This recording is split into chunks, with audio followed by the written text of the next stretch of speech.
This is a trial run of Scigress, which I haven't looked at for a few years, so I'm refreshing my memory. This is zidovudine, which I think is it's definitely an antiviral. I think it's connected to therapy for AIDS. I'm going to do a conformational. I've already beautified it, which means a basic three-dimensional structure to work with. And what I'm going to do now is go to an experiment, and I'm going to run an experiment on shape. Okay, so let's see what we'll do. Chemical sample, optimized geometry, and standard procedure, and conformations. And I'll definitely want a list of minima. Let's see what happens. I'll start running it. So far, so good. Let's see if we get the map. There it is. Now, if you're a novice with this, anything that's biochemically oriented, medical applications, let's say medicinal chem, besides the structure, the shape, the three-dimensional shape is extremely important. So for this compound, this is a plot of potential shapes. So you watch the ball and stick model, and I'll click here, and you could see a subtle movement. This is low energy here. I'll click there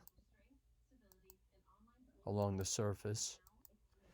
And I always have to adjust my, that's a long story. I'm using my Mac cursor. Let's see if I can find that. There it is, it moved. And then these would be a very high energy shapes up here. Unrealistic, contorted. So if we go back here, um, it's going to be a much lower energy shape. So I'll put it there. Now let's see if we get this movie. Yeah, it's a memory of what I've selected. That's the high energy one. It's all coming back. And yeah, that's very nice. You create a movie, and that way you can sit back and develop a feel for the degree of flexibility in a given structure. And the key is to find a bioactive shape. Shape is conformation, the bioactive conformation. What is the three-dimensional shape of the drug when it binds to the receptor of protein? Let's say protein, either a cell membrane protein or an enzyme. Uh, if it binds to an enzyme, it could be binding to the active site of the enzyme. It could be a competitive inhibitor with the natural substrate, or it could be binding, let's say, on the surface somewhere. I don't want to get into that right now, but I'm just refreshing my memory. I'm going to be eventually looking very carefully at the spike protein of the coronavirus 19. Uh, 2 months ago, this is April 2020. 2 months ago, the top researchers published a map, and it's possible to download the three-dimensional, the PDB file from the protein data bank. And that way you have the spike protein in front of you, the three-dimensional file, and then you can zero in on the portion that is docking to a host cell receptor site, which is ACE2 and angiotensin. And once they dock the virus spike protein to that receptor site in the human cell, the membranes merge, and then the genetic information of the virus is injected into the cell, the host cell, and takes control for replication.